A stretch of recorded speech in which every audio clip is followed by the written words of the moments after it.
자, 그럼 이제 먼저 인사하고 시작하겠습니다. 반갑습니다. 네, 이제 그 윌비스에서 경찰학 강의하는 조인성입니다. 자, 일단 너무 반갑고요.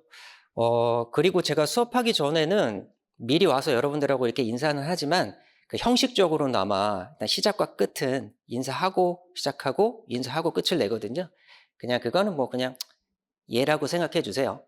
그렇게 인사하고 그렇게 시작을 하니까. 그리고 끝날 때는 또 뭐 고생했습니다. 뭐 애쓰셨습니다. 이렇게 끝내요. 예, 그러니까 뭐 그거는 뭐 형식적인 거니까 그렇게 해주시고, 그 다음에 이제 여러분들이 힘들게 또 시간까지 들으러 와주셨는데, 일단 아침 드셨어요? 다 안 먹고 옵니까? 먹었어요? 부지런하네요. 저도 아침은 좀 웬만하면 먹는 편이에요. 왜냐하면 그 점심을 제가 좀 잘 안 먹는 편이거든요, 강의하는 날은. 그래서 이제 윌비스나 여기는 이제 오전에 4시간 수업하잖아요. 근데 이제 다른 학원은 뭐 지방이나 이런 데는 하루에 8시간 막 이렇게 해요. 넘게. 그러면 하루 종일 말을 하다 보니까 그냥 밥 생각이 없고 그냥 입 딱 닫고 그냥 편하게 쉬는 게 제일 좋더라고요. 그래서 커피숍 가서 커피 한 잔 먹고 한숨 자다 오고 막 그러거든요. 근데 여기는 4시간이라 좋아요. 끝나고 바로 또 칼퇴할 수 있어서 너무 좋은데, 아무튼 여러분 그 경찰학 수업 들으시고 또 오후에 수업 있지 않아요? 없어요? 그래요? 다른 수업 안 들어요? 헌법 안 들어요? 다음 주부터요? 그럼 경찰학만 오늘 개강하는 거예요? 그래요? 음. 그럼 다음 주부터는 좀 바쁘겠네요? 그래요. 알겠습니다. 여전히 분위기가 딱딱하네요. 얼굴이 굳어 있습니다. 편하게 웃으면서 합시다.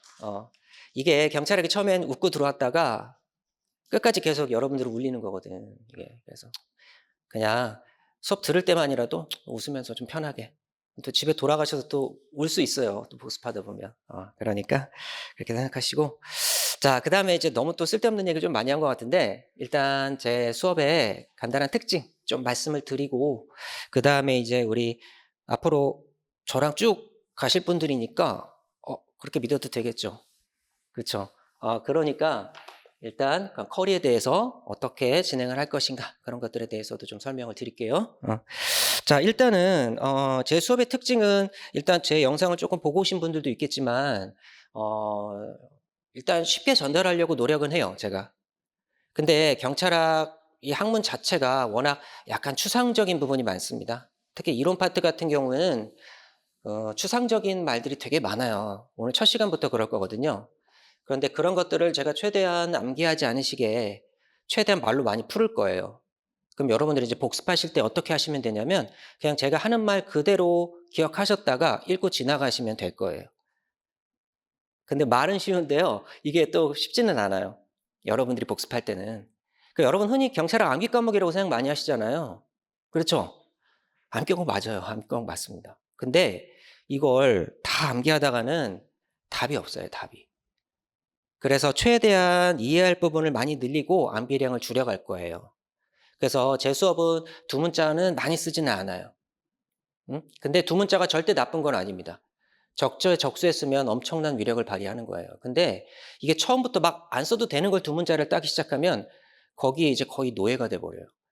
나중에 여러분들 어떤 현상이 나타나냐면, 그냥 문제 보면 혹은 공부하고 복습을 할 때 두문자부터 찾게 될 수가 있어요. 왜냐하면 그게 쉽거든요. 외워버리면 되니까. 근데 그렇게 많이 쓰는 건 바람직하지 않아요. 오히려 뭐 강론 쪽이나 암기할 부분 쪽은 두문자를 많이 쓰긴 하겠지만, 일단 이론 쪽이나 행정법 파트는 제가 최대한 이해를 많이 시키는 방향으로 하겠습니다. 알겠죠? 그렇게 수업을 진행할 것이고, 그 다음에 이제 그 두 번째는 제가 큰 절차 있죠. 어떻게 보면 이제 경찰학도 큰 전반적인 절차를 봐야 되는 부분들은 제가 판서로 정리를 싹 해드릴 거예요. 그래서 이제 판서 노트를 사실은 이제 제가 만들 건데, 그 제 합격생들 중에 이제 판서 노트를 저한테 준 친구들도 있고 한데, 그거는 제가 몇 개 자료가 있는 건 제가 제 카페에 올려놓거나, 그 다음에 필기를 너무 많이 해야 되는 부분은 제가, 특히 뭐 한국경찰 같은 경우는 제가 판서로 수업을 하거든요. 그건 여러분들 판서를 좀 부담을 줄여드리기 위해서 제가 프린트로 여기 데스크에 미리 보내놓을게요. 그렇게 해서 그런 식으로 하시면 되겠고, 웬만하면 한 번은 좀 써보시는 게 좋습니다.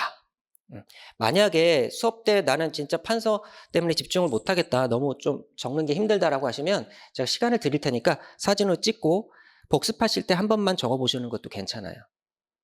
그래서 재판서는 일단은 좀 전반적인 절차 부분은 한 바닥에 펼쳐서 쓰고요. 그리고 이게 조금 디테일해요, 재판서는.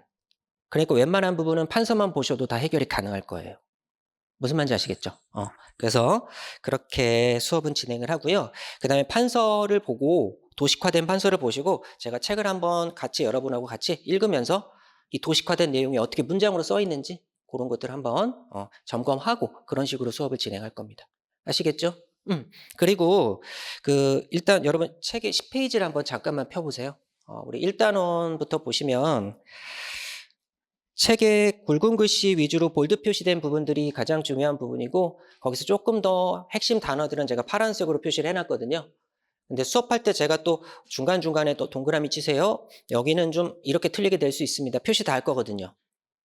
그래서 여러분들이 책에다 표시 잘 하시면 이게 여러분들 끝까지 여러분들을 경찰학 수업에서 지켜드릴 단권화된 수험서가 될 거예요.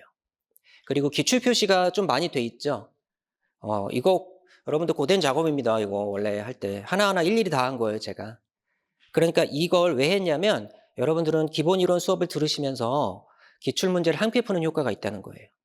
제가 문장 하나하나 읽으면서 거기 책에 보시면 뭐 X 표시된 것도 있고요. 어떻게 틀리게 되는지 표시된 것도 있고 일일이 하나하나 다 잡아 드릴 거거든요. 그러니까 여러분들 저랑 이론 수업뿐만 아니라 일단 기출 1회독을 돌린다 생각하셔도 괜찮아요. 그렇게 하시고 그다음에 이제 우리 기출 분석 강의에서 문장 하나하나 다 뜯어가지고 분해해서 여러분들한테 드릴 거예요. 그럼 그대로 습득하시면 됩니다. 아시겠죠? 그건 조금 이따 커리 설명할 때 말씀을 드리고요. 자, 그리고 오늘 이제 일단은 OT는 제가 너무 길게는 하지 않고요. 앞으로 한 10분 정도, 그 정도만 좀 OT 끝내고 바로 수업으로 들어갈 건데, 일단 여러분들 저한테 뭐 궁금한 거 있습니까? 혹시? 너무 빨리 물어봤나요, 제가? 없어요? 당연히 없겠죠. 아니, 있어도 대답 안 하셔. 그냥 한번 물어본 거예요, 예의상. 그래서 일단은 여러분들이 일단 수업 오늘 1주차고요. 그리고 이제 4시간, 4시간에서 8시간 수업을 할 건데 일단 1주차에는 진도가 많이 나가진 않아요. 그래서 일단 여러분들이 조금 진도 왜 요만큼밖에 못 나가냐 이럴 수도 있는데 그만큼 자세히 설명하겠다는 겁니다. 자, 그래서 자, 우리 일단은 수업에 대한 그런 또 설명은 중간중간에 제가 하도록 하겠고 그다음에 이제 커리에 대해서 잠깐만 말씀을 드리면 윌비스 커리대로 보면요. 지금 기본 이론을 제가 이제 앞으로 9주차를 진행을 할 건데 일단은 4시간씩 일단 4월 하고요. 제가 이렇게 좀 짜봤거든요. 총 수업은 84강으로 잡았어요. 84강으로 잡았고 원래 87강 정도 하려고 했었는데 여기 84강은요. 비교 경찰은 제외를 시켰어요. 왜 제외시키냐면 일단 안 하겠다는 뜻은 아니고요. 비교 경찰은 제가 2월 달에 영상으로 찍어 놓은 게 있어요. 얼마 전에 바로. 그래서 이 비교 경찰은 여러분들이 오늘 이번 시험에도 안 나왔어요. 역시나. 근데 그렇다고 버리면 안 되기 때문에 제가 영상으로 2월 달에 찍어 놓은 게 있는데 그게 3시간 정도 될 거예요. 3시간 정도 이론하고 그다음에 이제 OX 같이 이렇게 강의를 한 게 있거든요. 그래서 요거는 제가 그걸로 대체를 할 거예요. 요번 순환만. 그러니까 여러분 지금 비교 경찰은 지금 하지 마시고 그다음에 이제 여유가 있을 때나 끝날 때 9주차 끝날 때쯤 있죠? 그때쯤 한 번만 들어봐 주세요. 아시겠죠? 그래서 이게 너무 아깝습니다. 제 개인적으로는 필기로 싹 3시간 안에 다 정리한 거거든요. OX랑. 그래서 요거를 조금 여러분들이 비교 경찰은 나중에 제 거 3시간을 좀 들어주시면 좋을 것 같고요. 그리고 84강 안에 기본 심화 다 합니다, 이거. 그래서 행정법에 너무 깊게 들어가지도 않고 또 너무 등한시하지도 않고 적정 수준에서 제가 기본 심화까지 다 여기 올인원이잖아요. 그래서 한 방에 다 끝낼 겁니다. 뭐 불안하세요? 강의 수가 너무 적습니까? 뭐 한 100강, 150강 돼야지 안심이 되세요? 아니에요. 그죠? 자, 그래서 9주차 일단 이론은 이렇게 진행을 할 거고요. 그리고 요건 제가 이제 학원 측에 좀 말씀을 드려 놓을게요. 이거는. 자, 그리고 그다음에 이제 이론이 9주차가 끝나면 기출 분석 강의가 있고요. 기출 분석은 말 그대로 기출 문제집으로 진행을 할 거예요. 그래서 이제 원래 제 기존 기출 문제집이 있는데 개정을 할 거고요. 그리고 기출 문제집과 관련해서는 제가 어느 정도 지금 작업 중이니까 그게 윤곽이 나오면 제 카페를 통해서나 여러분들한테 말씀을 드릴 겁니다. 그래서 문제 수도 좀 풍부하고 그다음에 해설도 좀 충분하게 넣어서 여러분들이 그 이론 들으시면 혼자서 잘 풀 수 있게끔 그렇게 좀 신경을 쓸 거고요. 요거에 대해서는 아마 5월 26일부터 기출 분석이 들어갈 것 같아요. 수업이. 그 전까지는 출간될 거고 그리고 그 전에도 제가 만약에 출간과 관련해서 드릴 말씀이 있으면 여러분들한테 직접 말씀드리고 또 우리 인강생 여러분들한테도 말씀을 드리겠습니다. 그래서 기출 분석은 아까도 말씀드렸지만 단순한 기출 문제 푸는 거 아니에요. 여러분들한테 풀라고 하고 그다음에 몇 번이 정답이에요. 이거 아니에요. 여러분 단원별 기출 문제집 어떻게 공부하셨어요? 그 진도별로 된 기출 문제집 있죠. 그거 어떻게 공부하셨어요? 그거 푸는 거 아니에요. 아시겠죠? 풀고 답 맞추는 게 아니라고요. 문장 하나하나 쪼개서 OX로 보시는 겁니다. 처음에. 그래서 여러분 보시면 이거잖아요. 여러분들이. 지문이 이렇게 사지선다가 있잖아요. 예를 들어서. 그럼 이걸 어떻게 보세요? 대부분. 저는 여러분보다 시험도 많이 합격해봤고 그리고 단기간에 보통 몇 달 만에 다 합격한 시험들이었어요. 제 합격의 기간은요. 공부하실 때요. 단원별 기출문제집은 뭐 가장 옳은 것은 가장 적절하지 않은 것은 이렇게 돼 있잖아요. 그러면 가장 적절하지 않은 것을 고르는 것은 이거는 공부는 나중에 하시는 거고 처음에는 어떻게 하는 거예요? 1번 선지에서 어느 부분이 틀린다. 그 부분들이 있을 거 아니에요. 그런 것들을 이제 캐치해 내시는 거예요. 먼저 보시고 이 부분이 틀렸네. 혹은 여기도 틀렸네. 이런 식으로 하나하나 OX로 판단을 하시는 거라고요. 이런 식으로. 처음에 공부하실 때는.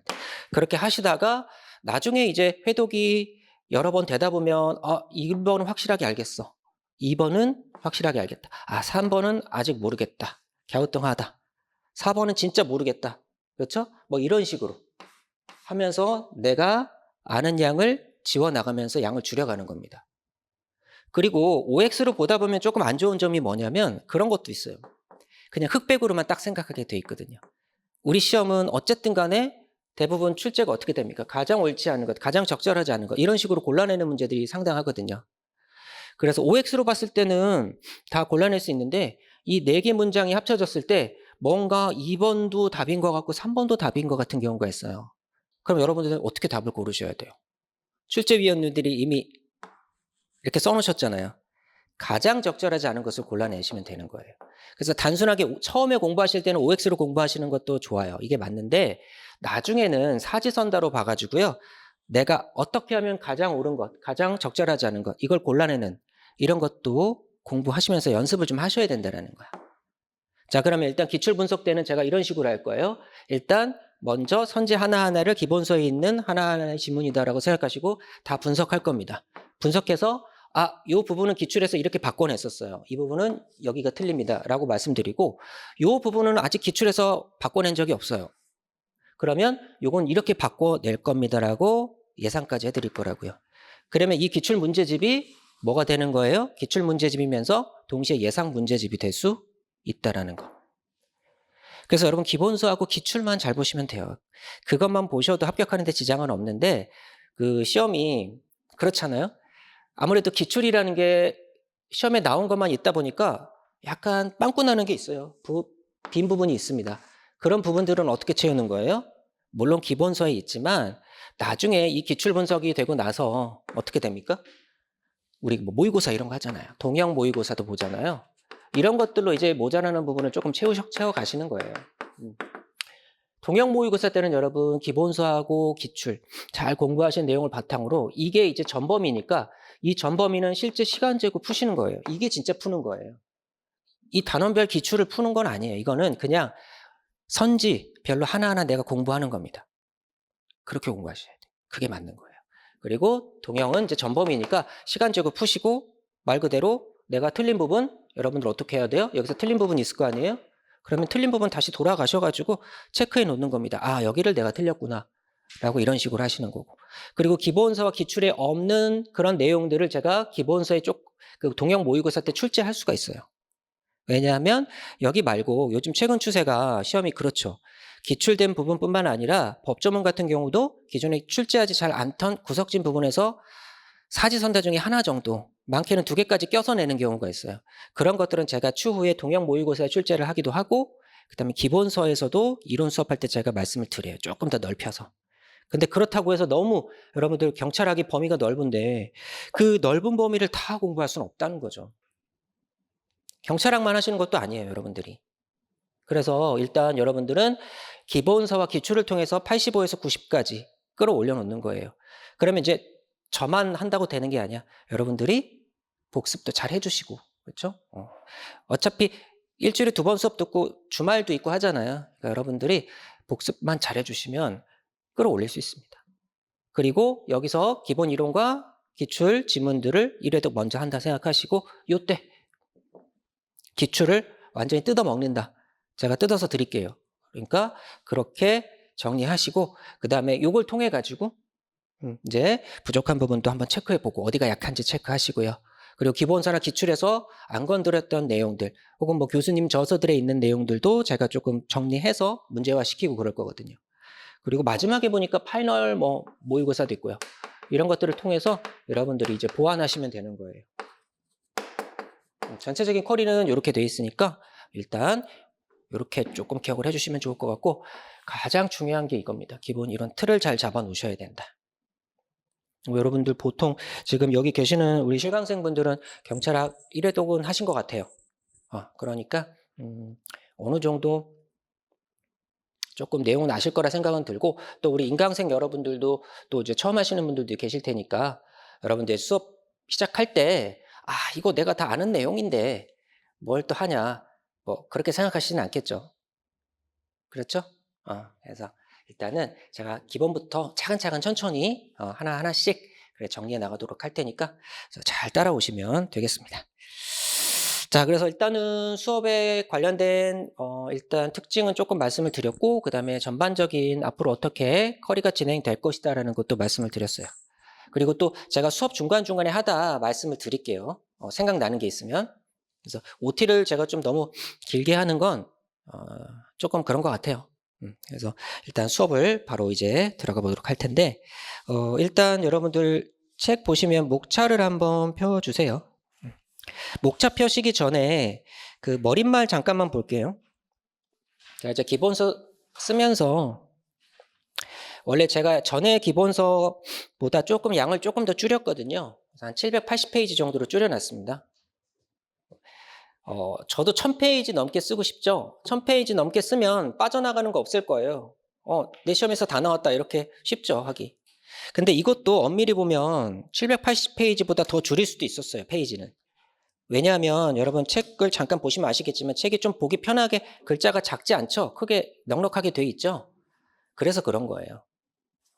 그러니까 일단 780페이지 안에 최대한 많은 내용을 담으려고 노력해 봤고요. 그래서 일단 기본서의 특징 보시면 제가 그렇게 써놨어요. 일단 기출 지문을 최대한 그대로 반영해서 기본서이면서 기출 문제집 효과를 누리실 수 있게끔 그렇게 해놨습니다. 그리고 이제 두 번째가 중요한데, 여러분들이 가장 힘들어하시는 행정법이 있잖아요. 행정법은 사실 어렵지 않거든요. 행정법이. 한 번만 생각하고 틀을 잡아놓으시면 쉬운 건데, 처음에 용어가 어렵고 낯설다 보니까 이제 이게 제일 까다롭다 생각이 든다고. 근데 요즘 이제 이번 25년도 1차 시험에도 그랬지만 행정법이 이제 앞으로 꾸준히 나옵니다. 그래서 보면 우리는 사실 경찰 행정법을 하는 거예요. 뭐 일반직이나 소방에서 하는 그런 행정법을 하는 건 아닙니다만, 그 일반직렬이나 소방직렬, 특히 구급직렬의 행정법 중에서 우리 시험에 출제될 만한 부분을 제가 일부러 굉장히 생각 많이 해서 선별해서 책에다 실어놨어요. 그래서 저는 자신할 수 있는 게 경찰 행정법 요것만 잘하시면 된다라고 봅니다. 심화까지 다 들어있다고 보세요, 이 책에. 아시겠죠? 그래서 여기 있는 내용만 잘 가져가시면 크게 문제될 일 없습니다. 다른 거 보지 않으셔도 돼요. 그래서 일부러 어느 직렬에 어느 파트에서 나왔는지 다 기출 표시해놨고 여기 나중에 보면 아시게 돼요. 자, 요것만 제가 꼼꼼하게 다 설명드릴 테니까 행정법 두려워하지 마시고 여기 있는 것만 하시라는 겁니다. 자, 그리고 지문마다 기출 표시했어요. 그 이유가 뭐냐면 기출 표시가 많다는 건 그만큼 출제가 많이 된 지문이라는 거예요. 그래서 최대한 제가 06년도부터 아마 돼 있을 겁니다. 1호는 변하지 않으니까 오래전 것도 있는데요. 그래도 여러분들은 20문제 시절에 2010년대 지문보다는 20년도 이후에 우리 출제 경향이 좀 바뀐 다음에 그때 지문들을 조금 더 신경 써주시는 건 좋아요. 하지만 일단은 1호는 변하는 게 아니니까 옛날 지문들도 최대한 표시를 다 해놨습니다. 그리고 이제 법조문 같은 경우는 제가 변형시켜가지고 최대한 최근 관련돼서 변형을 시켜서 정리를 했고요. 그 다음에 25년도 1월까지 그 개정법령이 반영이 돼 있어요. 이 책에는. 그리고 이제 책이 출간되고 난 이후에 경찰학은 개정사항이 너무 많잖아요. 그래서 그 개정사항은 제가 카페에다가 누구보다 빨리 올려놓습니다. 그리고 추록 정호 이런 거 제공하니까 저 믿고 그냥 편하게 수업 들으시면서 고칠 거 있어요 라고 하면 고쳐놓으시면 돼요. 그렇게 하시면 돼요. 그리고 일단 이 책에는 아까도 말씀드렸지만 이제 우리 25년도 승진 2월 달에 시행된 승진 문제, 승진 지문까지 반영이 돼 있고 25년 1차만 제가 수업 때 말씀을 드릴 테니까 그것만 조금 체크해 놓으시면 되겠습니다.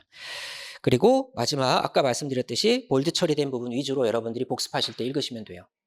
그리고 볼드 처리된 부분 말고 제가 조금 더 체크해 드릴 부분들은 밑줄을 그으세요, 동그라미 치세요 이런 말씀 드릴 거거든요. 그럼 거기다 체크하시고 여러분들이 그렇게 공부해 주시면 돼요. 알겠죠? 이렇게 잘 따라와 주실 거라 믿고요. 자, 그러면 이제 진도를 한번 나가 볼 건데 여러분들 어느 정도 아시겠습니다만 이제 오늘 우리가 제일 1단원에서 배울 경찰학의 기초 이론 파트가 이번 1차 시험에도 그랬고요. 12문제 내외로 출제 비중이 상당히 높죠. 그리고 오늘 배우는 내용은 시험에 한 문제씩 나오는 부분들이니까 정리를 잘 해놓으시면 되겠는데 자, 일단 제일 먼저 여러분들이 보셔야 될 게 경찰의 개념 중에서 자, 요건 쓰지 않으셔도 돼요. 제가 쓰라는 것만 쓰세요. 제일 처음에 뭐냐면 국가 목적적 행정이라는 게 있어요. 자, 우리 경찰도 어쨌든 간에 행정이죠. 경찰 행정도 행정이기 때문에 행정을 두 가지로 크게 구분을 할 건데 국가 목적적 행정과 사회 목적적 행정 이렇게 두 가지로 구분을 합니다. 책에 제일 처음에 있죠. 참고 부분에 있어요. 그래서 일단 여기서부터 출발을 할 건데 국가 목적적 행정은 여러분들이 이 목적이란 말을 위한으로 바꾸면 되는 거고요. 사회 목적적 행정은 이 목적을 사회를 위한 이렇게 바꾸면 되는 거예요. 그럼 국가를 위한 행정작용이 뭐가 있느냐? 4가지가 있다는 거예요. 일단 외교라는 게 있고요. 그 다음에 재정이라는 게 있고 그 다음에 군사라는 게 있고요. 그리고 마지막으로 사법작용 요 4가지를 기억하시면 되고 외교라고 하는 건 여러분 나라와 나라 사이의 일이죠. 그러니까 이 외교는요. 우리 경찰이 하는 일일까요? 아닐까요? 아니잖아요. 그러니까 이건 어디서 해요? 지금 현재 외교부에서 하는 일일 거고요. 그리고 재정이라고 하는 것은 이건 우리 개인 돈을 얘기하는 게 아니니까 요거는 뭡니까? 기재부라고 하는 기획재정부에서 하는 일일 테고요. 그리고 군사라고 하는 것은 군대니까 이건 국방부에서 하는 일일 겁니다. 그리고 사법이란 게 여러분들은 이제 주의하셔야 돼요. 여기서의 사법은 뭘 의미하는 거냐면 경찰이 수사를 하고 기소를 하고 재판까지 하는 이런 형사 절차의 일반적인 국가의 형벌권 실현을 위한 전반적인 절차를 우리가 사법작용이다 이렇게 얘기하는 거예요. 그러니까 이건 뭐죠? 국가 전체의 형벌권을 실현하기 위한 거라고요.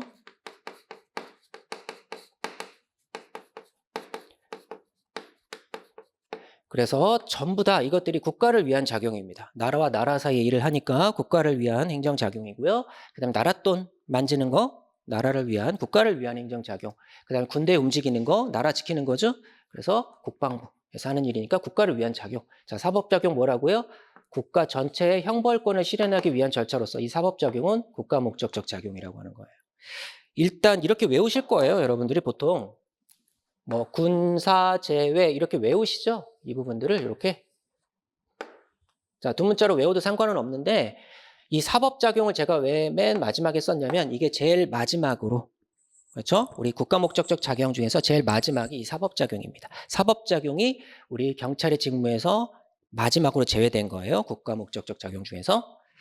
자, 그럼 여러분은 뭐라고 생각하실 거예요? 이제 국가 목적적 작용이 있고 사회 목적적 작용이 있는데 국가를 지키는 거냐 사회를 지키는 거냐 이런 생각이 들 수 있죠. 우리 경찰은. 여러분 경찰은 국가를 지킵니까? 사회를 지킵니까? 제가 수업할 때 이렇게 질문을 할 거거든요. 그럼 여러분 개인한테 질문하는 게 아니에요. 잠깐 생각할 시간을 드리는 거예요. 그러면 국가를 지켜요? 사회를 지켜요? 국가가 넓은 개념이에요? 사회가 넓은 개념이에요? 일단 국가가 있고 그리고 그 안에 우리 사회가 있잖아요. 국가는 아까 누가 지킨다 그랬죠? 나라를 지키는 건? 아니 군대가 지키니까 우리 군대가 국가를 지켜주면 우리 경찰은 우리 사회 안에 질서 유지, 치안 유지하면 되는 거지. 그러니까 경찰은 사회를 지키는 사람이다 이렇게 생각하셔도 돼. 그러니까 국가는 군대가 지키고요. 당연히 뭐예요? 우리 사회를 지키는 건 경찰이니까 이렇게 정의하시면 되겠네. 이 사회 목적적 작용은 아하 경찰이 하는 일이다 이렇게 생각하시면 되겠네. 이렇게 생각하시면 되겠죠? 그리고 여기 한번 보세요. 외교는 외무라고도 표현하는데 외교작용은 국가를 위한 행정작용이고요. 외교의 반대, 그러니까 외무의 반대는 내무라는 표현을 써요. 우리 안의 일. 그렇죠. 그래서 이 외교라는 작용은 어차피 우리 경찰이 하는 일이 아니죠. 외교부에서 알아서 하니까 이 사회 목적적 작용을 이 외교와 반대돼서 이런 표현을 써요. 이 사회 목적적 작용을 뭐라고도 얘기를 하냐면 외교와 반대되는 표현을 써서 내무행정작용이다 이렇게도 얘기를 합니다. 그래서 사회 목적적 작용을 다른 말로 우리가 뭐라고 하나요? 내무행정작용이다 이렇게 얘기하는 거라고요. 이해가 되죠? 자 그러면 사회 목적적 작용은 뭐가 있는지 이제 우리가 한번 살펴볼게요. 사회 목적적 작용은 크게 두 가지로 나눠요. 적극적인 복지 증진 작용이 있고요. 다른 말로 복리 증진이라고 표현도 해요. 그 다음에 소극적인 질서 유지 작용 두 가지로 크게 구분을 합니다. 이 질서 유지를 다른 말로 이렇게도 표현을 해요. 위험 방지다 이렇게도 표현합니다. 같은 말이에요.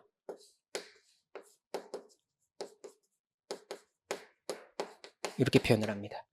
그러면 여러분 사회 목적적 작용에는 적극적인 작용도 있고 소극적인 작용도 있다는 거예요. 적극적인 복리 증진이라고 표현을 하거든요. 복지 증진. 이거는 뭘 의미하는 걸 것 같아요, 여러분? 조금 이따 이제 배울 건데 복지, 국민의 복지 있죠, 복지. 복지에 관해서도 우리 국가가 개입할 수 있는 거를 얘기합니다.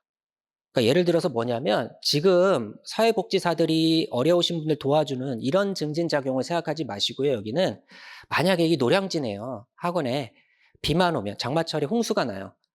그러면 홍수가 나도 나는 비가 아무리 많이 와도 노량진에 계속 살겠다. 이사 안 갈 수도 있잖아요. 내 자유잖아요, 원래는. 근데 조금 이따 보겠지만 국가가요. 옛날에 왕정시대에는 국가가 여기 노량진에 비가 너무 많이 오면 무조건 홍수가 나고 피해가 생기니까 국가가 그냥 주민들을 복지를 위해서 주민의 복리를 위해서 강제로 이주시키는 그런 권한을 가지고 있었던 시대가 있어요. 조금 이따 나옵니다. 절대군주시대라고. 그럼 국민의 복지를 위해서 국가가 강제할 수 있었던 그런 작용들을 얘기하는 거고요. 자, 요거는 뭡니까? 이게 제일 중요한 건데 일단 소극적인 질서 유지, 말 그대로 한마디로 치안 유지하는 것, 위험 방지하는 것.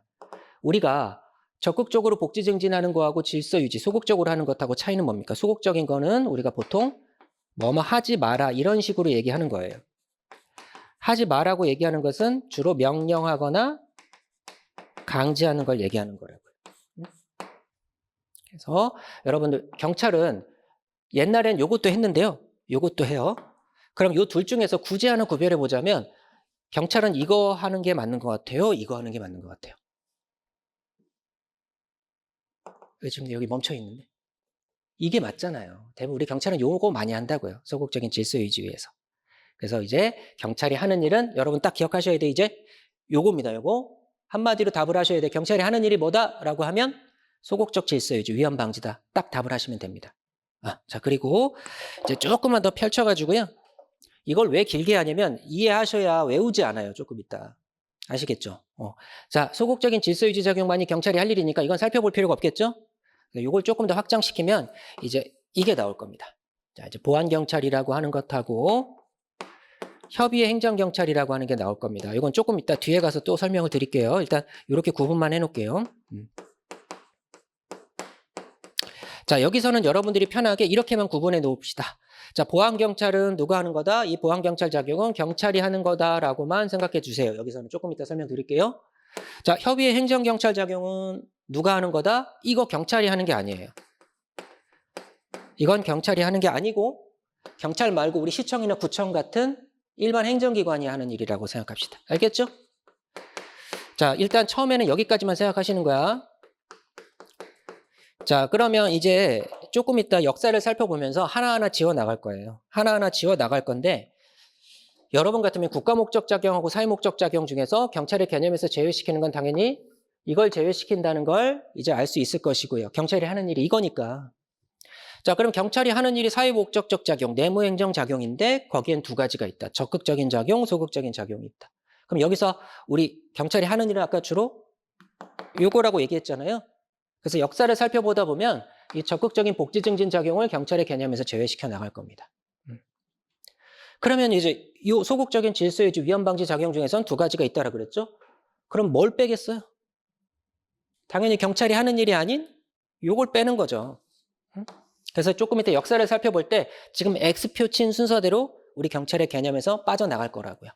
그럼 남는 게 뭐예요? 결국에는 소극적인 질서유지 작용 중에서 보안경찰 작용만이 우리 경찰이 할 일로 남아있게 되는 거겠죠. 무슨 말인지 알겠어요? 그래서 요거 하는 거예요, 요거. 그래서 참고 부분 보시면 책에다 이렇게 써놓긴 했습니다만 여러분들은 자, 일단 거기 중에서 소극적인 질서 유지하고 보안경찰 작용이 있죠? 거기다 좀 체크를 한 번 더 해주십시오. 강조해서. 나중에 복습하실 때 여러분들이 눈에 띄게 좀 강조를 해서 그렇게 정리해 놓을게요.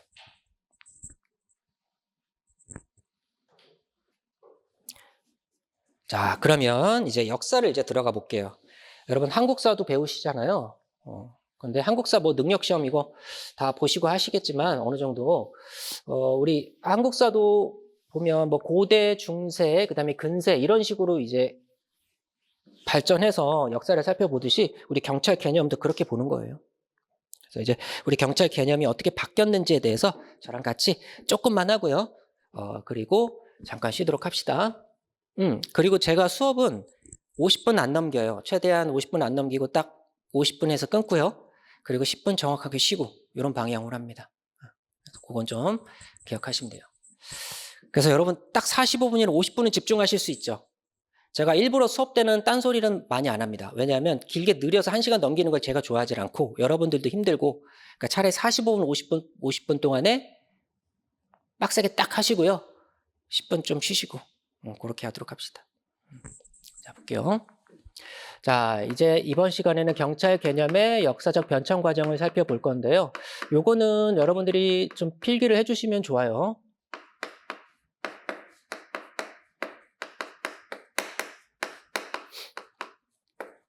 왜냐하면 이런 큰 절차나 시대순으로 정리된 부분들은요, 한눈에 보는 게 좋거든. 자, 일단 그 경찰 개념의 변천 과정은요, 우리가 독일하고 프랑스의 경찰 개념이라고 생각하시면 됩니다. 독일하고 프랑스는 유럽에서 가장 발달한 나라였어요, 옛날에. 그래서 이제 우리가 이 독일에서 프랑스에서 발전된 경찰 개념이 어떻게 이제 우리나라로 들어오게 됐고 그게 이식이 됐는지 그런 것들 이제 한번 다음 시간까지 걸쳐서 한번 살펴보는 거예요. 자, 먼저 일단 고대 시대부터 먼저 보는데 자, 고대 시대에는요, 일단 제일 중요한 게 여러분 삼국시대나 옛날 한번 생각해 보세요. 옛날에 어땠어요? 왕이 가가지고 만약에 범인을 잡아야 돼요. 그럼 밑에 신하들한테 명령하면 어때요? 그냥 다 잡아오죠. 그러니까 왕의 말 한마디가 경찰권이 되었던 그런 시절이라고요. 자, 그럼 이제 정리해 볼게요. 고대 시대에는요, 일단 지금의 경찰이라는 용어, 폴리스라는 용어가 어디에서 나오냐면 라틴어의 폴리티아라고 하는 용어에서 유래가 돼요. 라틴어의 폴리티아.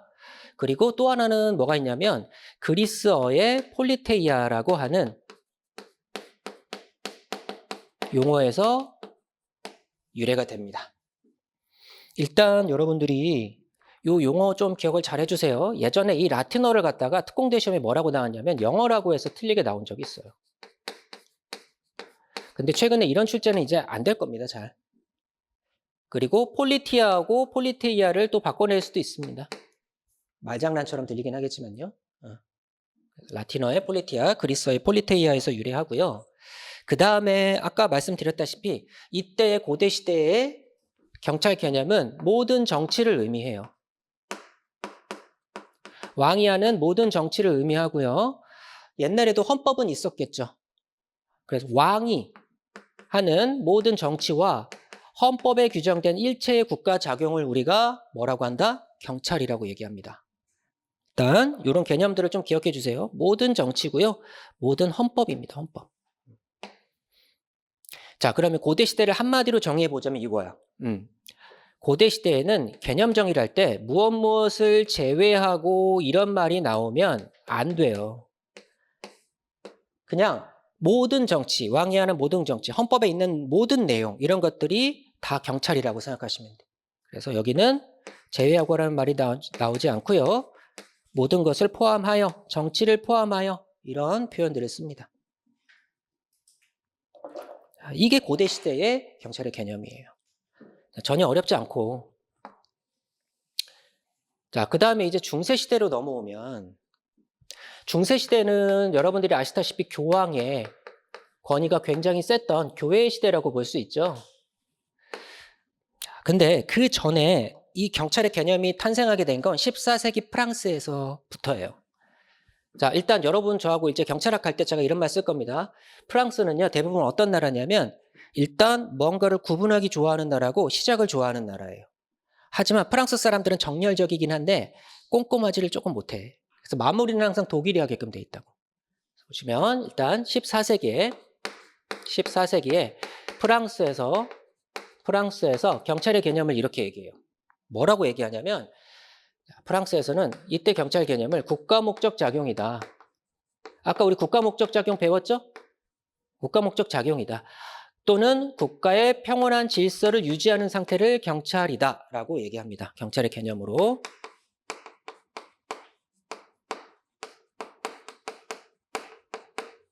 자, 요 두 가지예요. 프랑스는 일단 뭐라고 얘기한다고요? 국가 목적 작용이면서 국가를 지키는, 국가의 평온한 질서 있는 상태를 유지하는 것을 경찰의 개념으로 보았다. 그럼 국가의 반대는 뭡니까, 여러분? 사회죠? 이건 사회라고 하면 안 되겠죠? 사회 목적 작용이다. 이렇게 하면 틀릴 수가 있어요. 자, 그럼 이제 시작은 프랑스에서 했어요. 자, 근데 이 프랑스에서 시작을 해서 어디로 넘어오냐면 15세기가 돼서 독일로 이 개념이 이어지게 돼요. 15세기가 되면 독일에서 경찰의 개념을 이렇게 정의해요. 자, 일단 시험 문제 하나 들어갑니다. 여기서. 일단 프랑스에서 독일로 어떻게 됐다? 개수됐다. 이런 표현을 써요. 이을 개자 받을 숫자. 이어받은 거예요. 시험에는 이 두 개 바꿉니다. 독일과 프랑스를 예전에 바꿔서 출제했었어요. 자, 독일로 이어졌고 이 독일에 이어받은 이 독일의 경찰 개념이 드디어 1530년도가 되면 그 세기로는 이제 16세기라고 봐야 되겠죠. 16세기에 독일에서 제국경찰법이라는 이 법에서 경찰을 정의를 이렇게 딱 내려버려요. 자, 일단 독일의 제국경찰법 중요합니다. 역사적인 거예요. 자, 이제 경찰의 개념을 한마디로 정의를 하는데 어떻게 정의하냐면 이렇게 정의합니다. 경찰이라고 하는 것은 교회 행정을 제외하고요. 교회 행정을 제외한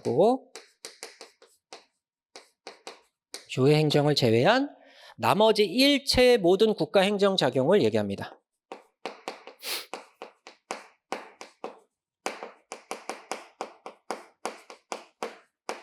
나머지 일체의 작용을 갖다가 뭐라고 한다? 경찰의 개념으로 봤습니다. 자, 특히 중요하니까 요 조금 색깔을 다르게 해볼게요. 노란색이 특히 중요한 거예요. 자, 일단 여기 뭘 뺀다고요?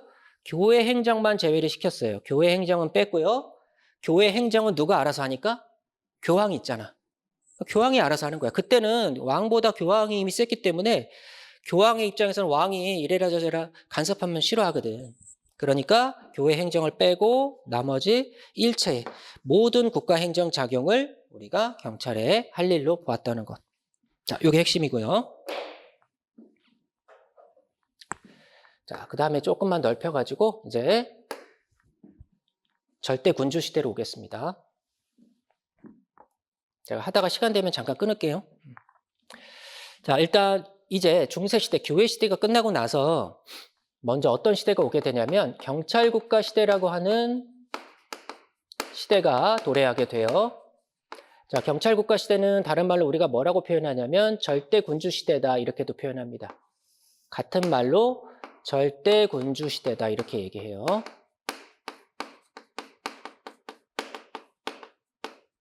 그러면 여기서 좀 느껴지는 게 있지 않아요? 여러분들? 절대 군주. 왕이잖아, 왕. 왕의 힘이 세지는 시기예요. 결론적으로 말씀드리면. 근데 왜 그랬냐면 중세 시대 끝나고 교황이 최고다. 교회가 최고다. 그래서 교황의 힘이 셌었는데 여러분 그 세계사 같은 거 보시면 십자군 원정 들어보신 적 있잖아요. 교황의 군대라고 하는 십자군이 전쟁에 나가면 패하고 돌아오죠. 그럼 여러분들이 군인이라면 어때? 아니 신은 없다. 아니 교황의 군대가 나가면 진다. 사기가 팍 떨어지겠죠. 그러니까 당연히 어떻게 됩니까? 이 시기에는 교황의 권위가 추락을 하고 당연히 하늘 아래 두 개 태양은 없듯이 왕의 권위가 높아지는 그런 시기가 되는 거라고. 그러니까 이제 한번 보세요. 17세기라고 해요. 우리가 세기로 치면 17세기라고 얘기하거든요. 이 시기를. 그래서 세기로 치면 경찰 국가 시대는 17세기입니다. 그래서 이제 왕의 힘이 세지는 건데 여러분 왕의 힘이 세지려면 이 왕의 힘을 뒷받침하는 사상적 배경이 있거든요. 사상적 배경? 그게 뭐냐면 이런 것들이 있어요. 왕권, 신수설 이런 것들이 있습니다. 자, 글자 그대로 한번 해석해 보세요, 여러분. 왕의 권한은 신으로부터 부여받은 거다라는 거잖아요. 그리고 주권은 누가 가지고 있다? 왕이 가지고 있다. 군주 주권론. 이런 사상적 배경을 바탕으로 해가지고 왕의 힘이 세지는 시기입니다. 일단 여러분들이 좀 주의하셔야 될 건 뭐죠? 요거. 요 사상적 배경도 조금 잘 기억해 두셔야 돼요. 나중에 뒤에 법치국가 시대 사상적 배경하고 비교할 거예요. 자, 그럼 이제 이거보다 중요한 게 뭐냐? 여러분들이 꼭 아셔야 돼. 이제 아까 우리 배운 거 한번 써먹어 보는 거지. 우리가 경찰의 행정을 두 가지로 크게 나눴었죠. 뭐와 뭐로 나눴었죠? 그러니까 국가 목적적 행정작용과 사회 목적적 행정작용 두 가지로 나눴죠. 국가 목적적 행정과 사회 목적적 행정 두 가지로 크게 나눴다. 아까 이제 배운 거 써먹는 거예요. 자, 그럼 그 전에 여러분하고 저하고 한번 생각을 한번 해볼게요. 자, 행정이 두 가지로 분화가 된 거예요. 국가와 사회행정으로. 그럼 요 전까지는요? 중세시대까지는요? 중세시대까지는 행정작용이 분화가 된 겁니까? 안 된 겁니까? 안 됐죠? 여기는요, 주의하셔야 될 게 우리 일체 국가 행정 작용 중에서 교회 행정만 교황이 알아서 하라고 떨어뜨려 놓은 거고 나머지 모든 일체의 작용은 아직도 국가에서 하고 있는 거예요. 자, 그럼 정리합시다. 자, 여기 중세시대까지는 행정이 분화됐다, 분화되지 않았다? 나눠지지 않았죠? 그냥 교회 행정 작용만 떨어져 나간 거죠? 행정이 분화되지 않았었고 그러면 여기는요, 드디어 이제 여기서부터는 행정이 분화가 되는 거죠. 뭐와 뭐로 분화가 된다? 국가 목적 작용과 사회 목적 작용이라는 이 두 가지 행정 분화 현상이 나오게 되는 거다. 그래서 여기서부터는 이제 행정이 분화가 되는 겁니다.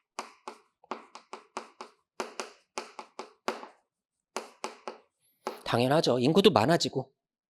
그러다 보니까 국가 행정을 좀 세밀하게 나눌 필요가 생겨. 그래서 아까 우리 봤던 것 중에 국가 목적적 행정은 뭐가 있다? 아까 봤던 외교, 그 다음에 군사, 사법, 재정, 사법 이런 작용들이 국가 목적적 행정 작용이라고 했었고 여러분들이 외우셔도 돼요. 뭐 군사, 재외 이런 식으로 외우셔도 됩니다. 이거는. 자, 이 작용들이 어떻게 된다? 우리 경찰의 개념에서 빠져나간다 그랬죠? 제외됩니다, 이제. 이거는 경찰이 할 일이 아니라고 이제 제외시켜 나가는 거예요. 아까 얘기했죠? 외교부에서 하고, 국방부에서 하고, 기재부에서 하고요. 그리고 여러분들이 하나 알아두셔야 될 게 이거다. 자, 우리 사법작용, 국가의 형벌권을 실현하는 전체 절차인 사법작용은 1648년도에 베스트팔렌 조약이라고 하는 이 조약을 계기로 해가지고 경찰에 작용해서 제일 마지막으로 제외가 됩니다. 그래서 이거를 기억하세요. 1648년 베스트팔렌 조약을 계기로 사법작용은 어떻게 된다? 제외되게 됩니다. 그러면 국가목적적 행정은 우리 경찰이 할 일이 아니게 된 거고 일반 행정부처에서 알아서 하시면 되는 거고 자, 우리 경찰은 뭘 한다? 사회목적적 작용을 한다. 이 사회목적적 작용에는 우리가 아까 다시 크게 두 가지로 나눴었어요. 자, 뭐로 나눴습니까? 적극적인 복지 증진 작용, 다른 말로 복리 증진이라고도 하고요. 그 다음에 두 번째는 소극적인 질서 유지 작용, 이렇게 두 가지로 구분을 한다는 거죠. 자, 질서 유지는 다른 말로 위험 방지다, 같은 말이라고 했었습니다. 자, 그러면 주의하셔야 돼요. 이 사회 목적적 행정은 우리가 다른 말로 외교의 반대니까 내무 행정 작용이다, 이렇게도 표현을 한다고 했었고, 그리고 적극적인 작용도 했었고요, 이 시절에는. 그리고 소극적인 작용도 했다는 것, 이게 중요한 겁니다. 이 시기에는 경찰이 적극적으로 국민의 권리관계에 간섭하는 이런 복리 증진 작용도 했었고, 그 다음에 명령 강제하고, 그렇죠? 국민한테 하지 마라, 이런 질서 유지 작용도 했다는 거. 이게 시험 문제죠. 자, 그럼 이제 교수님들 책이나 이런 책에 보면요, 이런 표현들이 나와요. 이 절대 군주 시대, 경찰 국가 시대에는 왕이 엄청난 권력을 가지고 있었죠. 그래서 이 왕이라는 사람이 있고요. 이 왕이 본인이 가진 무제한 권력을 바탕으로 해가지고, 그렇죠? 이 무제한의 권력을 바탕으로 해서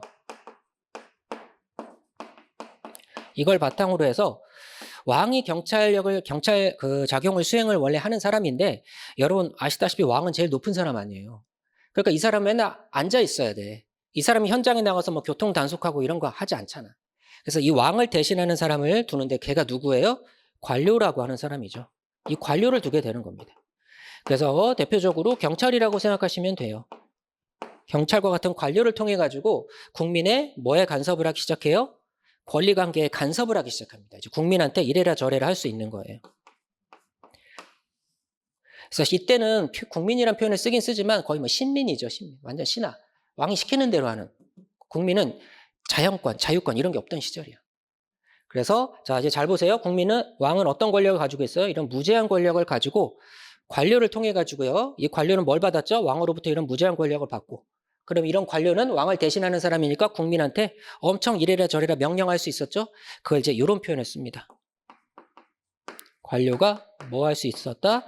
국민의 권리 관계에 간섭을 할 수 있었다, 이런 표현을 합니다. 간섭을 할 수 있었던 시기를 이때 절대 군주 시대, 경찰 국가 시대라고 합니다.